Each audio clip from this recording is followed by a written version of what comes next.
এখানে নতুন সাল দেখেন পেরেক আছে, পেরেক ফুটে গেলে 2025 সাল আপনাদের সাথে দেখা হবে 1 বছর পর, আগামী 2025 সাল। 24 সালকে আমরা বিদায় জানাচ্ছি পিকনিকের মাধ্যমে। আমরা এখানে পিকনিক করছি, আছে আব্দুল্লাহ আল মামুন, দিব স্যার। মানে আমরা মূলত আনন্দ এই জায়গায়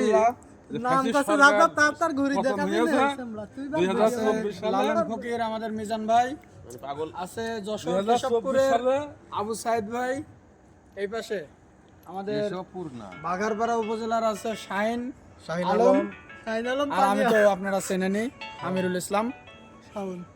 বর্ণনা আর কি দেবো বলেন, 2025 সালে পা দিলাম, আর কিছুক্ষণ পরে এ পরে আমরা 2025 সালে পা দিব, 24 সালকে বিদায় জানাই। আপনারা সবাই দোয়া করবেন, যত দুঃখ কষ্ট ছিল 24 সালের এই দিনটাতে যেন সব শেষ হয়ে যায়। বাঁশ তো দিয়ে রান্না করা হয়েছে, এই বাঁশটাই যেন ওইভাবে চলে যায়।